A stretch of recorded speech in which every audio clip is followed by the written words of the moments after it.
Bismillahirrahmanirrahim. Welcome back to another YouTube video of Physics Galaxy Academy. Hope you are doing well and doing great in your lives. Let's get started. इस video में मैं आपको Compton effect detail lecture पढ़ाऊंगी। इससे पहले अगर आपने photo electric effect की video नहीं देखी तो प्लीज़ आप वो भी देख लीजिएगा। उसमें भी मैंने डिटेल में पढ़ाया था फोटो इलेक्ट्रिक इफेक्ट क्या होता है। चलिए स्टार्ट करते हैं। What is Compton effect, explain why classical wave theory fails and how Compton theory explained Compton effect. Compton effect क्या होता है और क्लासिकल वेव थ्योरी ने इसको एक्सप्लेन नहीं कर सकी बल्कि क्वांटम थ्योरी ने इसको एक्सप्लेन किया। The scattering of X-rays when they are incident on a target material is called Compton effect. The scattered X-rays have larger wavelength and reduced energy. This phenomenon describes scattering between radiation and matter and confirms the particle nature of light. जब हम किसी target material पर X-rays fall करवाते हैं, जो X-rays scattered out होती हैं, इस फिनोमेना को हम कॉम्पटन इफेक्ट कहते हैं। जो स्कैटर्ड हुई एक्सरेज उनकी लार्जर वेवलेंथ होती है और रिड्यूस्ड एनर्जी और एनर्जी कम होती है।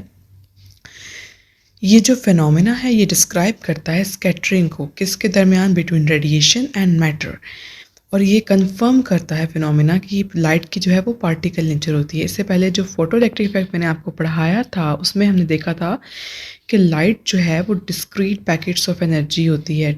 लाइट की जो नेचर है वो डिस्क्रीट पैकेट्स ऑफ एनर्जी है। ये मैंने आपको फोटो इलेक्ट्रिक इफेक्ट में पढ़ाया था। और जबकि कॉम्पटन इफेक्ट क्या कंफर्म करता है कि लाइट की जो है वो पार्टिकल नेचर है। कॉम्पटन इफेक्ट हमें एक अमेरिकन फिजिसिस्ट ने दिया था और उसने बताया था कि लाइट जो है वो पार्टिकली बिहेव करती है। अब हम इसके एक्सपेरिमेंटल अरेंजमेंट देख लेते हैं कि किस तरह से एक्सपेरिमेंट परफॉर्म किया गया। The systematic diagram of the apparatus used in Compton scattering is shown in the diagram. ये डायग्राम है आपको शो हो रही है। इसमें ये जो टी है वो टारगेट मटेरियल है, उस पर जब हमने स्कैटर्ड एक्सरेज फॉल करवाई तो जो स्कैटरिंग पार्ट है वो एक्सरेज का, इसी को वो कॉम्पटन इफेक्ट बता रहा है कि कॉम्पटन इफेक्ट हम इसे कहेंगे। डिटेक्टर लगा हुआ है, ये डिटेक्ट करेगा रेज को, और ये कॉलीमेटिंग स्लिट्स लगी हुई हैं, और ये इंसिडेंट रेज हैं जो कि टारगेट मटेरियल पर फॉल हो रही हैं और फिर वो स्कैटर्ड आउट हो रही हैं in the form of X-rays. जो इंसिडेंट एक्सरेज हैं वो लैम्डा से शो की गई हैं, और जो स्कैटर्ड आउट एक्सरेज हैं वो लैम्डा डैश से। The systematic diagram of apparatus used in Compton scattering is shown in the diagram. A graphite target is bombarded with monochromatic X-rays and wavelength of scattered radiation is measured with a rotating crystal spectrometer. जो target material यहाँ पे use किया गया है वो graphite है, और हमने मोनोक्रोमेटिक एक्सरेज यूज़ की हैं, और जो वेवलेंथ है स्कैटर्ड रेडिएशंस की वो मेजर की है हमने रोटेटिंग क्रिस्टल स्पेक्ट्रोमीटर से। बेसिकली एक ऐसा स्पेक्ट्रोमीटर होता है जो कि रोटेट होता है, तो तभी हमारे पास मेजर करता है wavelength of the scattered radiations को। The intensity is determined by a movable ionisation chamber that generated a current. This current is proportional to the X-ray intensity. जो इंटेंसिटी है यहाँ पर वो आयनाइजेशन चैम्बर को यूज़ करके हमने डिटर्मिन की है, जो कि करंट जनरेट कर रही है, और करंट यहाँ पर प्रोपोर्शनल है एक्सरे इंटेंसिटी की। अब हम वर्किंग देख लेते हैं। A beam of X-rays is allowed to fall on graphite target. एक बीम है एक्सरेज का जो कि फॉल ऑन हो रहा है ग्रेफाइट टारगेट मटेरियल पर। The intensity of scattered X-rays is measured at 3 different scattering angles, 45 degree, 90 degree and 135 degree as a function of wavelength by a detector.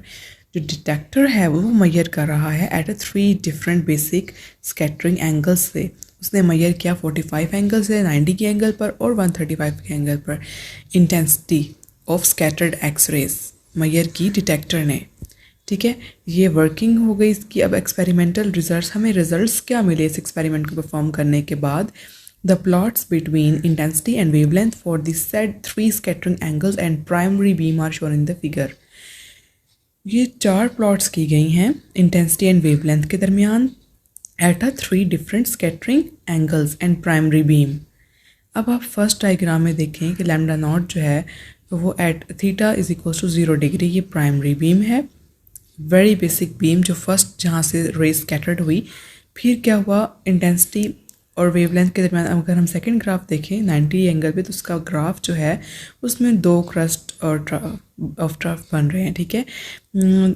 इसमें हमने देखा ग्राफ 90 डिग्री के एंगल पे इस तरह की शेप में आ रहा है, 45 डिग्री के एंगल पे देखें इसकी शेप लैम्डा नॉट और लैम्डा डैश के दरमियान जो डिस्टेंस है, जो ट्रफ है, वो बहुत कम हो गया है। और जब हम 135 के एंगल को देखें तो यहाँ पर क्या हुआ, वेरी बिग चेंज आया वेव्स के अंदर, जो कि 135 डिग्री के एंगल पर आया। The spectrum of experimental results shows, ये एक्सपेरिमेंटल रिजल्ट्स के स्पेक्ट्रम हमारे पास हैं जिनको हम देख रहे हैं। The spectrum of experimental results shows that scattered X-rays beam has less penetration than incident beam. जो scattered X-rays हैं उनकी जो penetration power है वो बहुत कम है as compared to incident beam. The incident X-rays beam has intensity peak at a single wavelength, but scattered beam has intensity peaks at two wavelengths. Incident X-ray beams की यहाँ पर इंटेंसिटी पीक जो है वो सिंगल वेवलेंथ की form में आ रही है, लेकिन जब एक्सरे स्कैटर्ड हो जाती हैं तो उनकी जो इंटेंसिटी पीक है वो टू वेवलेंथ की फॉर्म में आ रही है। जैसे आपको ग्राफ में शो हो रहा है कि यहाँ पर जो theta is equal to 0 degree वाला ग्राफ है, वेरी फर्स्ट ग्राफ, इसमें देखें सिंगल वेवलेंथ है, ठीक है। यहाँ पर जो इंटेंसिटी बीम जो है वो भी हमें सिंगल वेवलेंथ दे रही है, क्योंकि अभी यहाँ पर स्कैटर्ड नहीं हुई। जैसे ही वो स्कैटर्ड हुई at 90 degree, 45 degree and 135 degree के एंगल पर, तो देखें यहाँ पर वो टू वेवलेंथ दे रहा है हमें ग्राफ। यही बात इसमें लिखी हुई है। One intensity peak has same wavelength lambda is incident beam, but second intensity peak is at wavelength lambda dash larger by amount del lambda.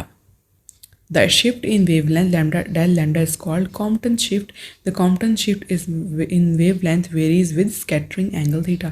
जो इंटेंसिटी पीक है जो हमें शो हो रही है लैम्डा से, वो इंसिडेंट बीम है, लेकिन जो सेकंड वाली पीक है वो लैम्डा डैश है। अगर हम लैम्डा और लैम्डा डैश का डिफरेंस लें तो हमारे पास डेल लैम्डा आ जाएगा, और डेल लैम्डा को यहाँ पर वो कॉम्पटन शिफ्ट का नेम दे रहा है। और कॉम्पटन शिफ्ट वो बता रहा है कि कॉम्पटन शिफ्ट जो है वो वेवलेंथ में मेजर होती है, जो कि वेरी करती रहती है स्कैटरिंग एंगल के साथ। Explanation by classical wave theory. अब हम देख लेते हैं कि क्लासिकल वेव थ्योरी क्यों नहीं दे सकी कॉम्पटन इफेक्ट, और क्यों और फिर उसको हम क्वांटम थ्योरी ने एक्सप्लेन किया। Explanation by classical wave theory. The phenomena of scattering is due to elastic collision between photon and the electron of target material. ये जो phenomena अक्र होता है स्कैटरिंग का, बेसिकली हम कॉम्पटन इफेक्ट को स्कैटरिंग कॉम्पटन इफेक्ट भी कहते हैं, क्योंकि इसमें स्कैटरिंग का फिनोमेना अक्र हो रहा होता है, और वो किसकी वजह से होता है, इलास्टिक कोलिजन की वजह से होता है between photon and electron of the target material. The X-rays are electromagnetic waves. These waves are generated due to oscillation of electric field and magnetic field. When such X-ray waves having frequency f fall on target electrons, the electrons start to oscillate with same frequency f. The oscillating electrons must radiate electromagnetic waves which have same frequency f. ये जो waves generate होती हैं due to oscillation of electric field and magnetic field, यही waves हैं जिनको हम scattering x ray waves कह रहे हैं। और ये जो वेव्स हैं ये किसी फ्रीक्वेंसी, जाहिर सी बात है किसी ना किसी फ्रीक्वेंसी के साथ फॉल करती हैं ये टारगेट इलेक्ट्रॉन्स पे, तभी हमारे पास ये स्कैटरिंग एक्सरेज बन जाती हैं।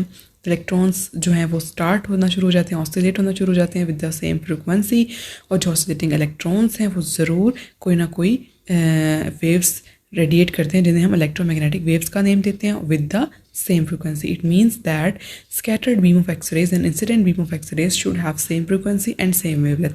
तो इनकी सेम स्कैटर्ड एक्सरेज की और इंसिडेंट एक्सरेज की क्या होती है, सेम वेवलेंथ होती है, सेम फ्रीक्वेंसी होती है।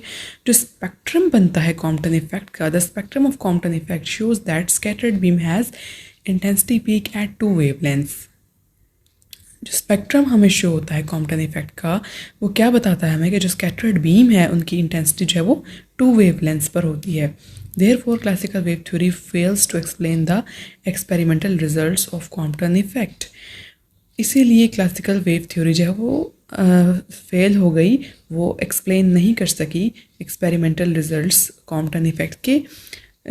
ये जो टू वेवलेंथ की बात कर रहा है वो यहाँ पर बेसिकली वो ये सामने आती है बात कि ये टू वेवलेंथ्स क्यों आती हैं, और ये हमें जो है वो क्वांटम मैकेनिक्स ने हमें बताया। Compton explanation by quantum mechanics. Compton explained his experimental results by postulating that incident X-rays beam is a assembly of photons having energy hf. Compton ने बताया कि उसने एग्जम्पशन ली कि इंसिडेंट एक्सरेज जो हैं वो बेसिकली फोटॉन्स ही होते हैं जिनकी एनर्जी hf होती है। These photons collide with free electrons of target material. The scattered radiation consists of recoiling photons emerging from the target and scattered electrons. ये जो हमारे पास फोटॉन्स कोलाइड करते हैं इलेक्ट्रॉन फ्री इलेक्ट्रॉन्स के साथ टारगेट मटेरियल के, यही हमारे पास स्कैटर्ड रेडिएशन बनाते हैं जो कि स्कैटर्ड रेडिएशंस जो होती हैं वो रिकॉइलिंग फोटॉन्स होते हैं बेसिकली, जो कि इमर्ज हुए होते हैं टारगेट से, टारगेट मटेरियल से एंड स्कैटर्ड इलेक्ट्रॉन्स से। The incident photon transfer some of its energy to the free electron during collision. So scattered photon has reduce energy. जो इंसिडेंट फोटोन होते हैं वो ट्रांसफ़र करते हैं अपनी एनर्जी फ्री इलेक्ट्रॉन को ड्यूरिंग कोलिजन, और इसीलिए जो स्कैटर्ड फोटोन होते हैं उनकी एनर्जी कम हो जाती है। इंसिडेंट फोटोन की एनर्जी ज़्यादा होती है as compare to scattered photon, क्योंकि स्कैटर्ड फोटोन जो है वो एनर्जी को थोड़ा लूज़ करके स्कैटर्ड होता है, इसलिए उसकी एनर्जी कम होती है और इंसिडेंट फोटोन की एनर्जी जो है वो ज़्यादा होती है। It means scattered photon has larger wavelength than incident photon, इसीलिए उनकी जो इंसिडेंट फोटोन है उसकी वेवलेंथ भी ज़्यादा हो गया as compare to scattered photon. The scattered electron has also de Broglie wavelength. This explains that wavelength shift in spectrum of the Compton effect. जो scattered electron है हमारे पास उसके पास de Broglie wavelength होती है बेसिकली, जो कि हमें वेवलेंथ शिफ्ट को भी एक्सप्लेन करती है कॉम्पटन इफेक्ट की।